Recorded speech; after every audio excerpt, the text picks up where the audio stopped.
تو دیکھیں کتنی ہے. تو پھر کیوں نہ چلتے پھرتے اٹھتے بیٹھتے درود پاک کا ورد کیا کریں. آج کل سوشل میڈیا نے ہمارا یوں سمجھیے کہ زندگی کا بہت بڑا حصہ لے لیا. فیملی ٹائم بھی اس نے لے لیا, نماز ٹائم بھی بہت سو کا لے لیا, قرآن ٹائم پہلے نہیں تھا اب سوشل میڈیا میں چلا گیا. تو اب زندگی میں اتنا سارا ٹائم ہمارا موبائل لے جاتا ہے, تھوڑا سا نکالیے اس سے ٹائم, درود ٹائم شامل کریں اپنی زندگی, نماز پڑھیں اور روزانہ درود پاک پڑھیں, پھر دیکھیں کتنی برکتیں حاصل ہوتی ہیں. اللہ مجھے بھی آپ کو بھی کثرت کے ساتھ درود پاک پڑھنے کی توفیق عطا فرمائے. محبت کے ساتھ بآواز بلند درود پاک پڑھ لیں. صلو علی الحبیب صلی اللہ تعالی علی محمد صلی اللہ علیہ وسلم. آج میں ایک ایسی ہستی کے بارے میں کچھ آپ کو بتاؤں گا.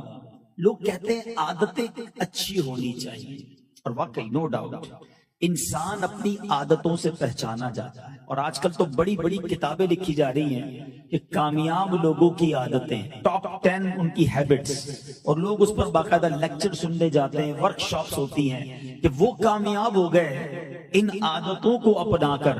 اگر ہم بھی یہ عادتیں اپنائیں گے تو ہم بھی کامیاب ہو جائیں گے.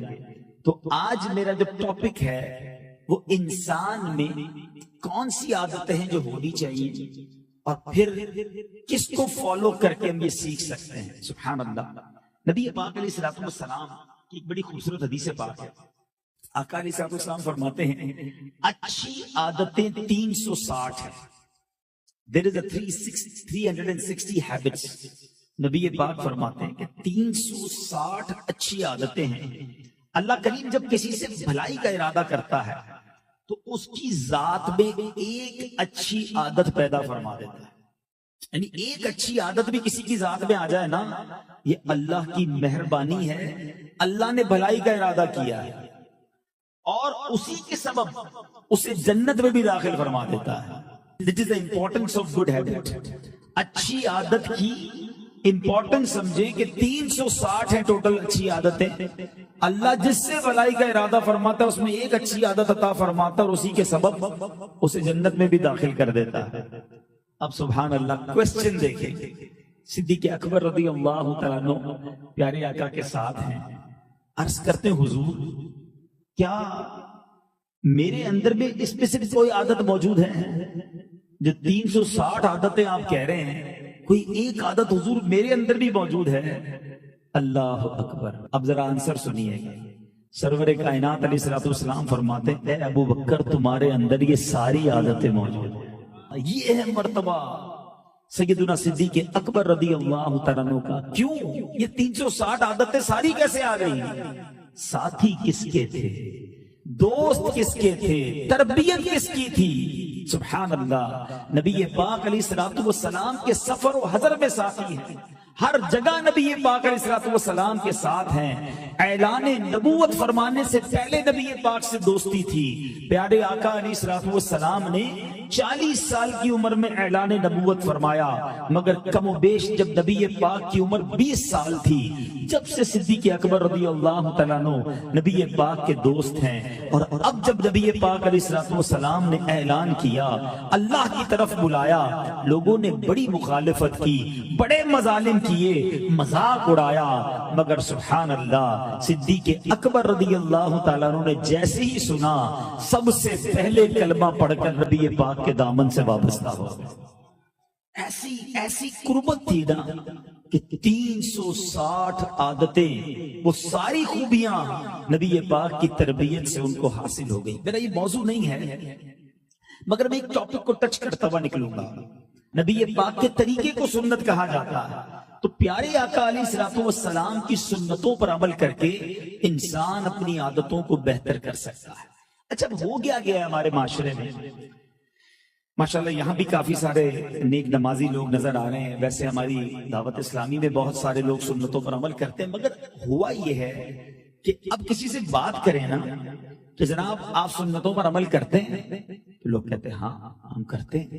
ذرا بتائیے کون کون سی سنتوں پر عمل کرتے ہیں, کہ بھی آپ اپنے ہی امتحان لے لیں, کسی اور کا نہ لیں. جتنے مجھے ابھی یہاں سن رہے ہیں, بعد میں چینل پہ سنیں, ذرا میں ایک سوال کرنا چاہتا ہوں. آپ اپنا امتحان لیں کہ پہلے تو مجھے کتنی سنتیں پتہ ہیں, اور اس کے بعد کتنی سنتوں پر میں عمل کرتا ہوں. تو پرابلم یہ ہوگا جب آپ اس پر غور کریں گے نا تو شاید 10 12 15 سنتوں کے بعد ہماری بس ہو جائے گی.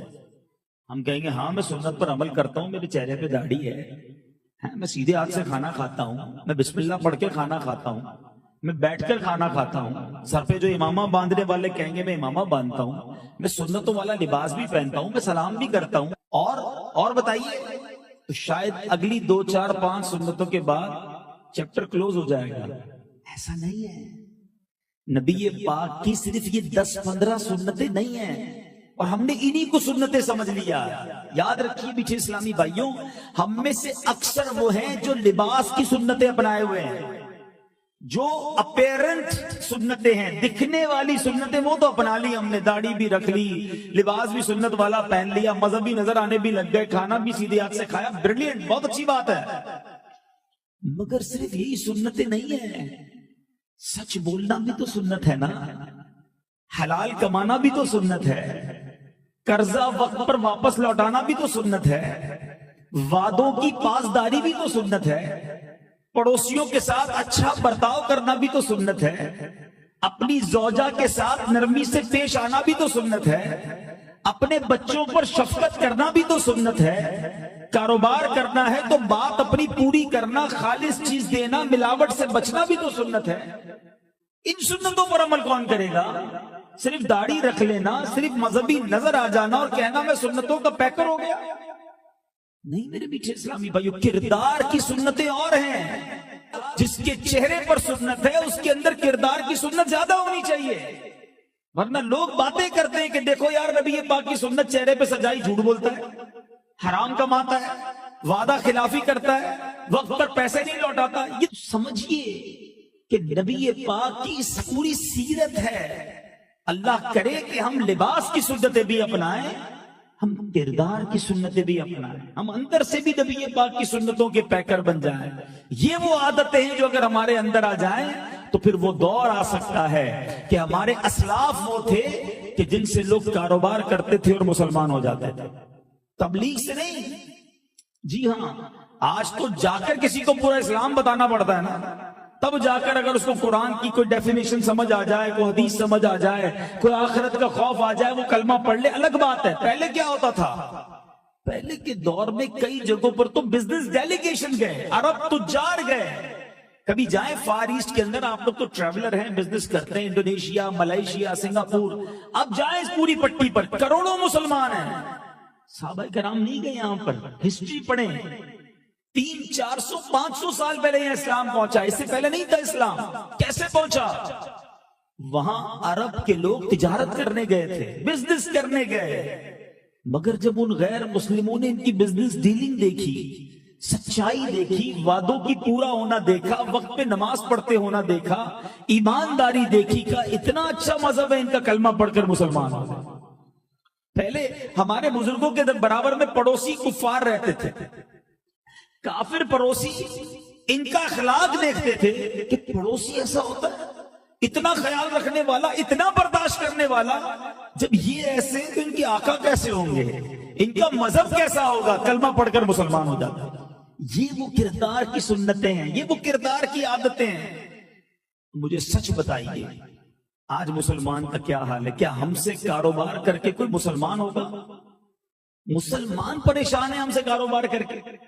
آج مسلمانوں کی پروڈکٹ خریدنے میں ڈر لگتا ہے کہ نہیں یار, اپنے ملک کی جو ہے نا میڈ ان لگی ہوئی اسٹیمپ ہو تو دوائی کھانے میں ڈر لگتا ہے, پتہ نہیں اس میں بھی ملاوٹ نہ ہو. اپنے مسلمانوں کی پروڈکٹ خریدنے میں ڈر لگ رہا ہوتا ہے. سچ بتاؤ یہ ہم کیا کر رہے ہیں؟ یہ اسلام کی تعلیمات نہیں ہیں. ہمیں نبی پاک علیہ الصلوۃ والسلام کی سیرت اور ان کی عادتوں سے یہ سیکھنا ہے کہ ہمارے کردار میں یہ چیزیں اتر جائیں. اور آج سبحان اللہ جس ہستی کی ہم بات کر رہے ہیں, افضل البشر بعد الانبیاء, نبی پاک علیہ الصلوۃ والسلام کے یہ وہ صحابی ہیں کہ تمام انبیاء کے بعد, رسول بھی انبیاء جو ہیں سب کے بعد جو افضل ہیں وہ سیدنا صدیق اکبر رضی اللہ تعالی. اور آپ کا اسم گرامی کیا ہے یہ بھی آج سیکھ لو. حضرت ابوبکر صدیق کا نام عبداللہ کنیت ابو بکر اور القابات صدیق و عتیق ہیں. صدیق کا معنی ہے بہت سچ بولنے والا. آپ زمانہ جاہلیت سے ہی، ابھی اسلام نہیں قبول کیا تھا، اس سے پہلے ہی آپ اس لقب سے مشہور تھے، ہمیشہ سچ بولتے تھے. عتیق کا معنی ہے آزاد. نبی پاک علیہ الصلوۃ والسلام نے آپ کو خوشخبری دی تھی، انت عتیق من النار، اے ابو بکر تم جہنم سے آزاد ہو. آپ کا یہ لقب ہی عتیق پڑ گیا. سبحان اللہ. آپ قریشی ہیں اور 7ویں پشت میں شجرہ نسب رسول اللہ صلی اللہ علیہ وسلم کے خاندانی شجرے سے مل جاتا ہے. آپ عام الفیل کے، یعنی جو ہاتھی والا واقعہ ہوا تھا، اس کے تقریباً 2.5 برس بعد مکہ مکرمہ میں پیدا ہوئے. نبی پاک اس ہاتھی والے واقعے کے 55 دن بعد پیدا ہوئے، اور حضرت صدیق اکبر رضی اللہ تعالیٰ عنہ 2.5 سال بعد، یعنی پیارے آقا اور صدیق اکبر رضی اللہ تعالیٰ کی عمر میں تقریباً 2.25 سال کا فرق تھا. صدیق اکبر رضی اللہ تعالیٰ وہ صحابی ہیں جنہوں نے آزاد مردوں میں سب سے پہلے نبی پاک علیہ السلام کی رسالت کی تصدیق کی اور ایمان لائے. آپ کے فضائل و کمالات اس قدر زیادہ ہیں کہ رسول اور انبیاء کرام کے بعد اگلے اور پچھلے تمام انسانوں میں سب سے افضل و اعلیٰ ہیں. اسلام کی خاطر لڑی جانے والی بہت سی لڑائیوں میں شریک ہوئے. صلح و جنگ کے تمام فیصلوں میں نبی پاک علیہ السلام کے وزیر و مشیر رہے. زندگی کے ہر موڑ پر نبی پاک علیہ السلام کا ساتھ دے کر جانثاری کا حق ادا کیا. 2 سال 7 مہینے مسجد خلافت پر رونق افروز رہ کر 63 سال کی عمر میں 22 جمادی الاخری سن 13 ہجری پیر شریف کا دن گزار کر آپ نے وفات پائی. سیدنا عمر فاروق امیر المومنین رضی اللہ تعالیٰ عنہ نے آپ کی نماز جنازہ پڑھائی، اور روضہ منورہ میں حضور اقدس علیہ السلام کے پہلو میں آج بھی آپ کی آرام گاہ موجود ہے. سبحان اللہ. وہ شاعر لکھتے ہیں نا، محبتوں کا صلہ ایسے کون دیتا ہے، محبتوں کا صلہ ایسے کون دیتا ہے، سنہری جالیوں میں یار غار آپ سے ہیں. نبی پاک کے ساتھ آج بھی موجود ہیں. رہتی دنیا میں جب بھی لوگ نبی پاک کو سلام عرض کرنے جاتے ہیں، صدیق اکبر رضی اللہ تعالیٰ عنہ کو بھی، عمر فاروق رضی اللہ تعالیٰ عنہ کو بھی سلام پیش کرتے ہیں. کیا شاندار زندگی گزاری. آپ کی زندگی کے بہت سارے پہلو ہیں. آج میں خاص طور پر صدیق اکبر رضی اللہ تعالیٰ عنہ کے عشق رسول، نبی پاک کے ساتھ جو ہجرت کے واقعے میں قربانی دی، پیارے آقا پر کس طرح اپنا مال خرچ کیا، یہ واقعات ہم نے کئی بار سنے ہیں، مگر آج میں کچھ اور پہلو آپ کو بتانا چاہتا ہوں. صدیق اکبر رضی اللہ تعالیٰ عنہ کو اللہ نے کیسے اور بھی کمالات سے نوازا. فراست ایسی تھی. فراست کس کو کہتے ہیں کہ فراست کے معنی یہ ہے کہ اللہ تبارک و تعالی اپنے کرم سے اپنے اولیاء کے دلوں میں وہ چیز ڈالتا ہے جس سے ان کو اپنے بعض آنے والے معاملات کی علم پہلے سے ہو جاتا ہے. صدیق اکبر رضی اللہ تعالیٰ کے بارے میں مشہور صحابی حضرت عبداللہ ابن مسعود رضی اللہ تعالیٰ فرمایا کرتے کہ میرے علم میں 3 ہستیاں ایسی گزری ہیں جو فراست کے بلند ترین مقام پر موجود تھیں، جن میں ایک امیر المومنین سیدنا ابو بکر صدیق رضی اللہ تعالیٰ عنہ ہیں.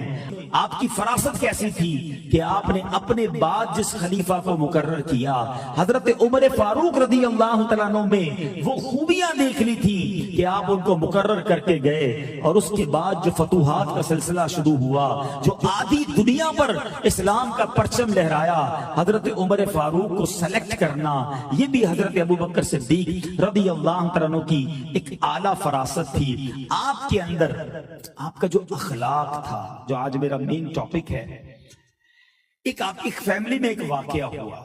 آپ اپنے رشتہ دار کی ہیلپ کرتے تھے، مدد کرتے تھے، سپورٹ کرتے تھے، اور وہ جو صحابی تھے وہ آپ ان کا خرچ اٹھاتے تھے. ان سے ان کو سخت دکھ پہنچا، کسی معاملے پر بڑا دکھ پہنچا صدیق اکبر رضی اللہ تعالیٰ عنہ.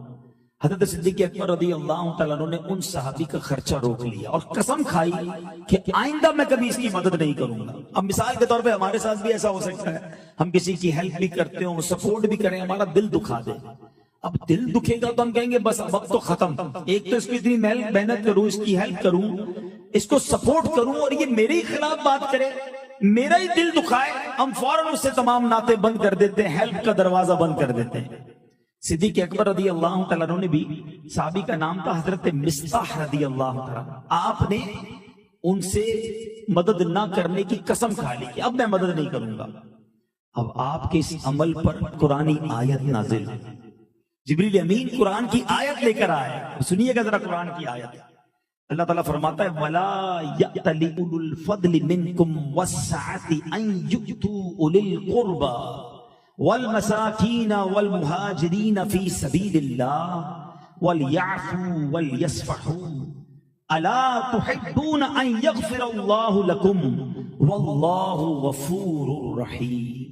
اللہ اکبر۔ صدیق اکبر نے جب یہ سنا کہ میری قسم کھانے پر رب کی طرف سے آیت نازل ہو گئی اور حکم الہی یہ ملا کہ معاف کر دیں، درگزر کریں، اور آخر میں کیا کہا کہ وہ چاہتے نہیں کہ تو اللہ تمہاری بخشش کرے۔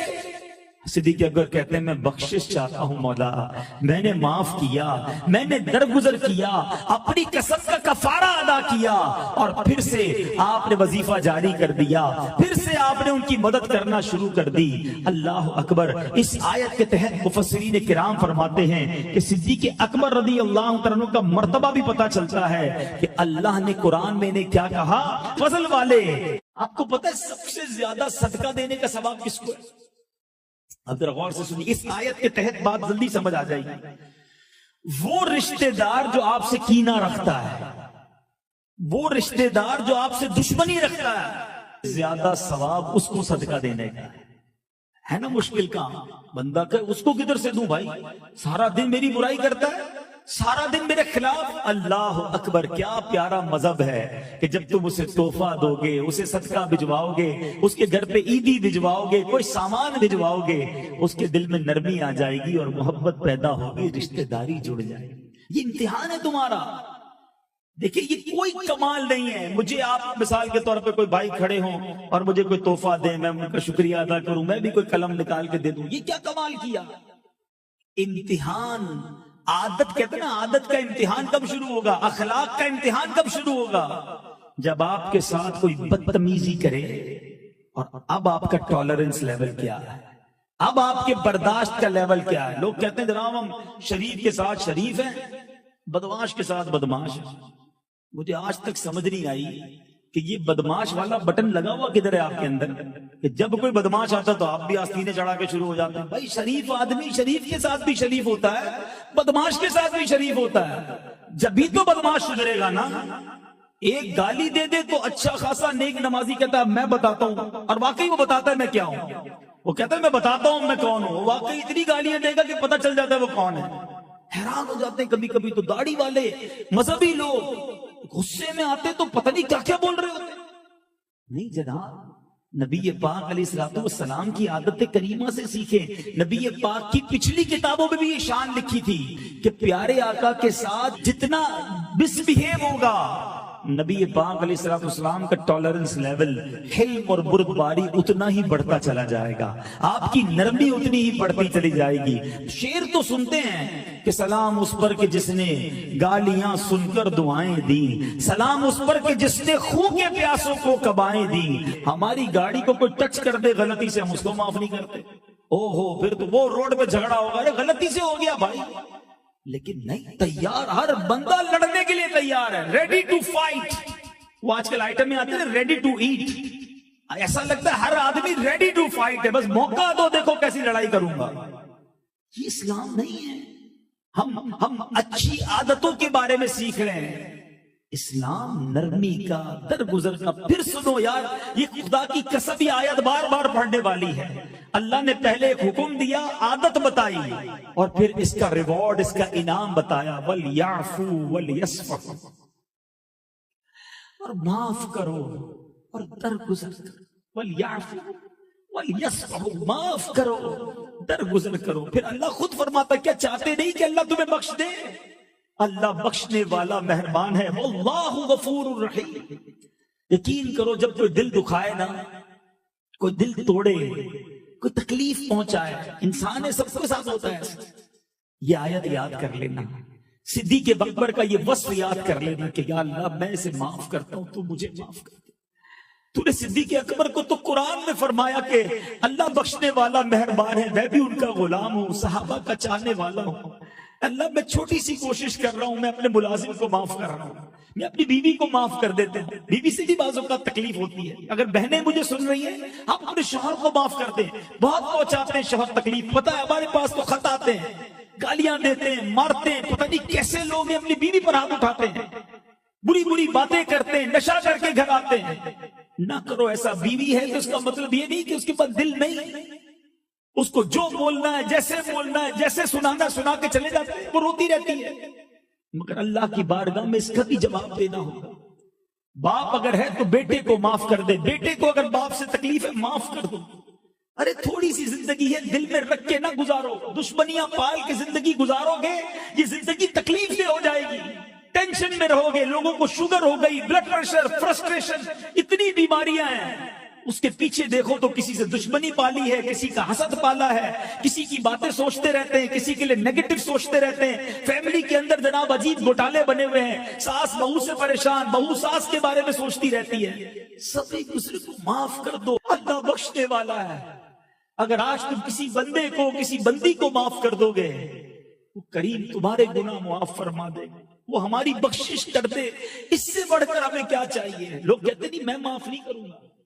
میں اب بتاؤں گا کون ہوں. اب تو بدلہ لے کر بتاؤں گا، اب پتا چلے گا اس کو میں کون ہوں. ہاں اب تو نوکری سے نکالوں گا، اس کو تباہ و برباد کر کے رہوں گا. میری برائی کی ہے، اب میں زمانے کو بتاؤں گا یہ کون ہے. اب اس کے خلاف تو اخبار میں آئے گا، اس کے خلاف میسج چلیں گے. ایک حدیث پاک سن لو. جو یہ بدلہ لینے والے ہیں نا، جو یہ دل میں پال کر چلنے والے ہیں، میرے آقا علیہ الصلوۃ والسلام فرماتے ہیں جو رحم نہیں کرتا وہ رحم نہیں کیا جائے گا. لوگ کہتے ہیں نہیں میں کیوں رحم کروں. ملازم ایک غلطی کر دے اس کو گالیاں دیتے ہیں، نوکری سے نکال دیتے ہیں. وہ غریب بیچارہ، بعض اوقات کئی ملازم ایسے ہیں جو روز گھر جا کے روتے ہوں گے کہ میں روز سیٹ کی گالیاں سنتا ہوں، لیکن اس لیے بیچارہ نہیں جاتا کہ پتہ ہے نوکری پھر نہیں ملے گی. مگر دل تو وہ رکھتا ہے نا، کہیں تو اس کی فریاد سنی جائے گی. تم سمجھتے ہو تم سیٹ ہو، جو کہنا ہے کہہ دو گے. وہ ملازم ہے، گھر میں جو ماسیاں ہیں، بہنیں میری سوچے جو ماسیوں کو برا بھلا کہتی ہیں، وہ غریب نہیں جاتی چھوڑ کر، لیکن دل وہ بھی رکھتی ہے. جہاں تمہاری بیوی کا تم پر حق ہے، بچوں کا حق ہے، پڑوسیوں کا حق ہے، ملازمین کا بھی حق ہے. نہ توڑو دل، ورنہ اگر آج تم نے معاف نہ کیا اور اگر مجھے اور آپ کو پکڑ لیا گیا تو ہم کدھر جائیں گے. ایک صحابی رسول کے بارے میں آتا ہے، آپ کا ایک غلام تھا، اس نے کوئی مسٹیک کر دی. آپ نے چابک اٹھایا، مارنے کے لیے ہاتھ اٹھایا، پیچھے سے آواز آئی جتنا تم اس بندے پر قدرت رکھتے ہو کوئی ہے جو تم پر اس سے زیادہ قدرت رکھتا ہے. صحابی رسول نے جب مڑ کر دیکھا نا تو پیچھے نبی پاک علیہ السلام تھے. کہا یا رسول اللہ میں اللہ کی رضا کے لیے اپنے اس غلام کو آزاد کرتا ہوں. آزاد کر دیا. پیارے آقا علیہ السلام نے کچھ اس طرح فرمایا کہ اگر تم یہ نہ کرتے تو تم کو آگ چھوتی. اور کیجیے، اگر آج میں کسی پہ کنٹرول رکھتا ہوں تو رب مجھ پر اس سے زیادہ کنٹرول رکھتا ہے. ایسا نہ ہو کہ مجھے پکڑ لیا جائے. رحم کیجیے، معاف کیجیے، درگزر کیجیے. دل میں نہ رکھو لوگوں کے لیے چھوٹی چھوٹی باتیں پال کر. آج ہماری فیملی میں کتنی نفرتیں ہو گئی ہیں، بھائی بھائی میں، بہن بہن میں. میں ایک اور پیغام دینا چاہتا ہوں. اگر آپ میں سے کوئی ایسا بھائی بہن میری بیٹھی ایسی جو مجھے چینل پہ سن رہے ہیں، جو ویڈیو پہ سن رہے ہیں، اور آپ کو پتا ہے کہ یار فلاں رشتہ دار، فلاں پڑوسی، فلاں دوست سے دوری ہو گئی. پتہ ہے کئی گھرانے کیوں دور دور ہیں. میاں بیوی 1 سال سے الگ الگ ہیں. انتظار کیا ہے؟ بیوی آ کر سوری بولے تو میں اس کو لے آؤں گی. بیوی بولتی نہیں، وہ آ کے پہلے معافی مانگے تو میں چلی جاؤں گی. ایک سوری ہے اور دونوں دور بیٹھے ہیں، کوئی آگے بڑھ کر معافی مانگنے کے لیے تیار نہیں ہے. دونوں کو ایک دوسرے کی یاد بھی آ رہی ہے، مگر یہ ایگو، یہ انا خاندان نہیں ملنے دے رہی. بچپن کے دوست تھے، کسی بات پہ لڑائی ہو گئی. ایک دوست کہتا ہے جب یہ معافی مانگے گا میں چلا جاؤں گا، دوستی کر لوں گا. نہیں، وہ کہتا ہے نہیں، یہ معافی مانگے پھر دوستی ہو جائے گی. کئی سال ہو گئے منہ نہیں دیکھا ایک دوسرے کا. یاد بھی آتی ہے مگر وہ ایگو، وہ انا رو کے بیٹھی ہے. معاف کر دو. آپ آگے بڑھ کے معافی مانگ لو نا. ہماری میملی میں کہتے ہیں نا جو نمی ہو وہ اللہ کے گمی ہو. آپ آگے جا کے آپ معافی مانگ لو کہ بھائی میری غلطی تھی, معاف. ہو سکتا ہے آپ کے دل میں خیال ہے میری غلطی نہیں تھی, میں کیوں معافی مانگوں. یہی تو وجہ ہے روکے ہوئے. آگے بڑھ لو, معافی مانگ لو. اللہ کو پسند آتا ہے جو دوستی کرتا ہے, جو معاف کرتا ہے, جو درگزر کرتا ہے. معاف کرو, درگزر کرو. اللہ غفور رحیم, اللہ بخشنے والا مہربان ہے. اللہ کرے کہ یہ عادت صدیق اکبر رضی اللہ عنہ سے میں سیکھوں کہ آپ کو دکھ پہنچاتا جاننے والے تھے, آپ نے قسم اٹھا لی کہ مدد نہیں کروں گا, مگر جب آیت قرآنی سنی, اللہ کا حکم سنا, معاف بھی کیا, وظیفہ بھی جاری کر دیا. اللہ ایسا بڑا دل ہمیں عطا فرمائے. صدیق اکبر رضی اللہ تعالیٰ عنہ کا ایک خادم تھا. آپ کے پاس وہ کھانا لے کر آیا, ایک بار دودھ لے کر آیا. آپ نے وہ جب دودھ پی لیا تو غلام نے عرض کی کہ حضور میں پہلے بھی جب کوئی چیز پیش کرتا تھا تو آپ اس کے بارے میں ہمیشہ پوچھتے تھے کہ کہاں سے لایا ہو. اس دودھ کے بارے میں آپ نے مجھ سے پوچھا نہیں میں کدھر سے لایا ہوں. صدیق اکبر رضی اللہ عنہ نے پوچھا اچھا بتاؤ پھر دودھ کدھر سے لایا ہو. کہ حضور بات یہ ہے کہ زمانہ جاہلیت میں جب میں بھی ایمان نہیں لایا تھا, میں نے ایک بیمار پر منتر پر بھوکا تھا, آج اس کے معاوضے میں مجھے یہ دودھ ملا ہے. اب صدیق اکبر رضی اللہ عنہ جب یہ سنا نا, آپ پریشان ہو گئے, بے قرار ہو گئے. آپ نے اپنے حلق میں انگلیاں ڈالی اور دودھ کو اگل دیا, اور اس کے بعد اللہ کی بارگاہ میں نہایت عاجزی کے ساتھ عرض کی, یا اللہ جس پر میں قادر تھا وہ میں نے کر دیا, اس دودھ کا تھوڑا حصہ جو میری رگوں میں رہ گیا ہے میرے مالک کو تو معاف کر دے. اے صحابہ کے چاہنے والوں, اے صدیق اکبر رضی اللہ تعالیٰ سے محبت کرنے والوں, یہ تھی شان صدیق اکبر. غلطی سے پتہ نہیں تھا, ڈیلیبریٹلی چلا گیا تو کیا کیفیت کی, سب نکال دیا, بے قرار ہو گئے, گر گرانے لگے, معافی مانگنے لگے. مگر آج ہماری روزی کا کیا حال ہے. یاد رکھو میرے بیچے اسلامی بھائی, حرام سے دور ہونا بڑا ضروری ہے. آج بندہ کہتا ہے پیسے آنے چاہیے, کاروبار چلنا چاہیے, بینک بیلنس بڑھنا چاہیے, چاہے حلال سے آئے چاہے حرام سے آئے.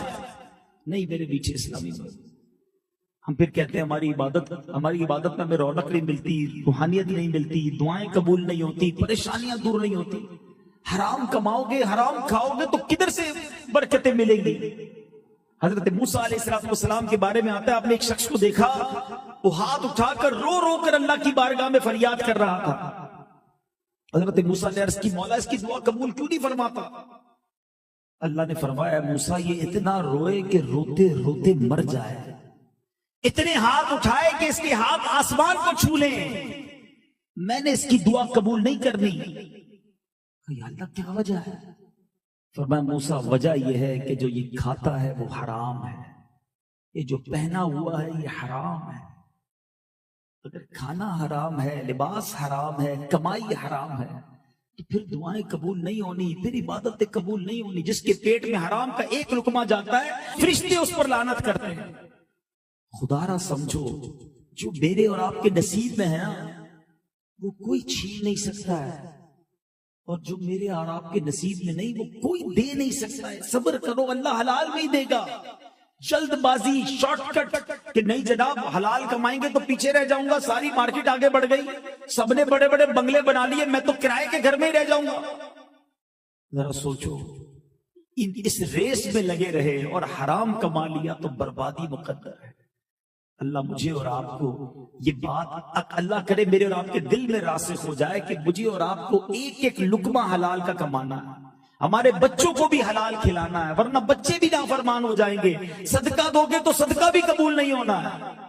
صدیق اکبر رضی اللہ عنہ کی سیرت سے یہ سیکھ لیجیے. آخری بات, کچھ لوگوں کہے کہ نا شیطان بڑا مردود ہے, وہ ہمیں ایک عجیب سی فینومینا, ایک عجیب سی تھیوری سکھاتا ہے کہ یار ٹھیک ہے میں حرام کماتا ہوں, تھوڑا سا رشوت کا کام بھی ہو جاتا ہے, تھوڑا سود کی بھی ہو جاتی ہے سیٹنگ, کچھ ملاوٹ ہو جاتی ہے, لیکن میں صدقہ خیرات بہت دیتا ہوں, میں ہر سال حج بھی کرتا ہوں, عمرہ بھی کرتا ہوں, اور جناب غریبوں کی مدد بھی کرتا ہوں, تو یہ بیلنس ہو جاتا ہے. شیطان کہیں کسی ذہن کے کونے میں یہ ڈال رہا ہوتا ہے کہ یار جو تو ڈنڈی مارتا ہے نا وہ صدقہ خیرات کر کے ذرا برابر ہو جائے گا. یہ بہت بڑی شیطان کی طرف سے سمجھ لیں، یہ بڑا وار ہے، بڑی بھول ہے ہماری. پہلے ایک جملہ یاد کر لیں، اللہ پاک ہے اور پاک مال ہی قبول فرماتا ہے. اللہ، میرے ساتھ مل کر دوہراؤ، اللہ پاک ہے اور پاک مال ہی قبول فرماتا ہے. آپ حرام دے کر اللہ کو راضی نہیں کر سکتے. اب اس کو دنیاوی اگزامپل کے ذریعے سمجھیں کہ مثال کے طور پہ آپ کسی بادشاہ سے ملنے گئے اور بڑی زبردست پیکنگ ریپنگ کے ذریعے بڑی سی بوٹل اسے تحفے میں دے آئے. وہ بادشاہ کا یار زبردست تحفہ. آپ چلے گئے گھر پہ، جب وہ پیکٹ کھولا تو اس بوتل پیشاب ہو، ناپاکی ہو. بتاؤ بادشاہ خوش ہوگا یا ناراض ہوگا؟ پیکنگ بڑی اچھی تھی، ریپنگ بڑی اچھی تھی، اندر سے نکلا کیا؟ پیشاب، ناپاک. اللہ کی بارگاہ میں ناپاک مال دے کر سمجھتے ہو اللہ قبول کرے گا؟ اللہ کو ہمارے مالوں کی ضرورت نہیں ہے، وہ ہمارے دلوں کو دیکھتا ہے، ہماری نیتوں کو دیکھتا ہے. آپ 1 روپیہ حلال کا صدقہ کریں، اللہ اسے قبول فرمائے گا. تو اپنا ذہن بنا لیں. ایک اور بات یاد کر لو، بہت زیادہ حرام ہے تو بعض اوقات حرام بہت ہوتا ہے، سکون نہیں ہوتا. حلال تھوڑا بھی ہو وہ برکت والا ہوتا ہے، سکون والا ہوتا ہے. بچے فرما بردار ہوتے ہیں، نمازی ہوتے ہیں، نیک ہوتے ہیں، لڑائی جھگڑے گھر میں نہیں ہوتے. حرام مال دنیا میں بھی بربادی لاتا ہے، آخرت میں بھی بربادی لاتا ہے. اللہ مجھے اور آپ کو صدیق اکبر رضی اللہ عنہ کی سیرت سے یہ بھی سیکھنا نصیب فرمائے کہ ہم فقط حلال کمائیں. اب ہو سکتا ہے اس بیان سے کسی کا ذہن بن رہا ہو، سوچ رہا ہو کہ یار بات تو یہ ٹھیک کر رہے ہیں، مسلمان کو پتا تو ہوتا ہی ہے کہ میں غلط کر رہا ہوں، لیکن میں یہ کیسے چھوڑوں؟ میں سود چھوڑوں گا میری کمپنی بند ہو جائے گی، میں اگر حرام کام چھوڑ دوں گا تو بچوں کا کیا ہوگا، میری پوری فیکٹری، میرا پورا نظام ہی دھرم برم ہو جائے گا. بات تو مولانا صاحب ٹھیک کر رہے ہیں مگر میں نکلوں کیسے؟ بعض اوقات لوگ اس طرح کی بات سن کر ڈبل مائنڈڈ ہو جاتے ہیں، ذہن بن رہا ہوتا ہے لیکن ہمت نہیں کر پا رہے ہوتے. میں ان کو ایک جملہ کہہ دیتا ہوں، بلکہ میں نے کئی بار اپنے بیانات میں یہ واقعہ سنا ہے، اسی لیے سنا رہا ہوں شاید کسی کے دل پر چوٹ لگ جائے. ایک بار ہم اٹلی میں تھے، اسی طرح کا رزق حلال پر بیان ہوا. ایک نوجوان میرے پاس آیا بیان کے بعد، اس کی آنکھوں میں آنسو تھے. کہتے مولانا صاحب بات تو آپ نے بہت اچھی کی ہے، حرام نہیں کمانا چاہیے، مگر میرا ایک اسٹور ہے اٹلی میں، ملان میں ملاقات غالباً ہوئی تھی. تو وہ کہتا ہے کہ میرا اسٹور ہے اور اس پہ میں شراب بھی بیچتا ہوں، اور یہاں یورپ میں اگر آپ شراب نہ بیچے نا تو اسٹور چلتا نہیں ہے. اب میں آپ کی بات تو سمجھ آ رہی ہے کہ میں حرام کما رہا ہوں، لیکن میں شراب نکال دوں گا تو نہ اسٹور کا کرایہ نکلے گا نہ میرے گھر کا خرچہ نکلے گا. میں کروں کیا آپ بتائیے؟ آپ نے کہا میں چھوڑنے کے لیے تیار ہوں. میں نے اس کو ایک جملہ کہا اور وہی جملہ میں آپ سب کو بھی کہہ رہا ہوں. اگر میرا کوئی بھائی ایسا بیٹھا ہے یا بعد میں یہ بیان سنے کہ اسے یہ فیل ہو رہا ہے کہ ہاں یار میں کاروبار میں یہ چیز غلط کرتا ہوں، مجھے چھوڑنی چاہیے لیکن میں چھوڑوں گا تو میرا کاروبار بیٹھ جائے گا، میں نے اس کو ایک جملہ کہا. میں نے کہا یہ بتاؤ تم حرام کما رہے ہو، اللہ کو ناراض کر رہے ہو؟ کہتا ہاں. تمہیں روزی مل رہی ہے؟ کہتا ہاں. میں نے کہا تم اللہ کو راضی کرو گے وہ روزی بند کر دے گا؟ وہ زاروں کتار رونے لگا. کہتا بس اب مجھے سمجھ آ گئی، روزی دینے والا تو رب ہے نا. جب تم اللہ کو راضی کرو گے تو وہ روزی کیسے بند کر دے گا؟ وہ غیب سے تمہارے لیے دروازے کھولے گا. ہمت تو کرو. یقین کریں 1 یا 1.5 سال بعد میرا پھر جانا ہوا اٹلی. مجھے یاد نہیں تھا، وہ نوجوان مجھے ڈھونڈتے ڈھونڈتے ملا. کہتا ہے آپ نے کہا تھا نا، میں نے اس دن سے شراب بیچنا بند کر دی، اللہ نے میری روزی میں اور برکت ڈال دی ہے. مجھے پتا نہیں کہاں سے روزی ملی مگر میرے رزق کے دروازے کھل گئے. اچھا یہ میرا کہنا نہیں ہے، یہ اللہ نے قرآن میں کہا ہے، اللہ نے قرآن میں وعدہ کیا ہے. آج سن لو، وَمَن يَتَّقِ اللَّهَ يَجْعَل لَّهُ مَخْرَجًا، جو اللہ سے ڈرے اللہ اس کے لیے راستہ نکالے گا. وَيَرْزُقْهُ مِنْ حَيْثُ لَا يَحْتَسِبُ، اللہ ادھر سے روزی دے گا جدھر تمہارا گمان بھی نہیں ہوگا. وَمَن يَتَوَكَّلْ عَلَى اللَّهِ فَهُوَ حَسْبُهُ، جو اللہ پر بھروسہ کرے اللہ اس کے لیے کافی ہے. بس وہ بھروسہ چاہیے، وہ یقین چاہیے، وہ ہمت چاہیے کہ بس مالک آج کے بعد حرام نہیں کماؤں گا. کچھ دنوں تک آزمائے جاؤ گے، یاد رکھنا ٹیسٹ ہوگا. ایسا نہیں مہینے کی 10 لاکھ آمدنی ہے اور آج آپ حرام چھوڑ دو تو کل سے وہ 12 لاکھ ہو جائے گی، 2 لاکھ ہو جائے گی، 1 لاکھ ہو جائے گی. آزمایا جائے گا، کھڑے رہنا. پھر دیکھو اللہ کیسے غیب کے خزانوں سے دے گا.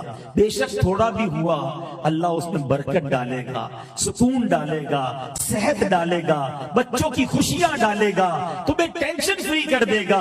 ہمت میں رہو. اور آج یہ ہمت کر کے اٹھے. صدیق اکبر رضی اللہ تعالیٰ عنہ کا ذکر خیر ہوا ہے کہ کچھ بھی ہو جائے حرام نہیں کمانا, جھوٹ بول کے نہیں کمانا, ملاوٹ رشوت اور سود کا کام نہیں کرنا. اللہ انشاءاللہ آپ کو حلال میں برکت ڈال دے گا. اللہ کریم ہم سب کو آج کے اس اجتماع کی برکت عطا فرمائے. صدیق اکبر رضی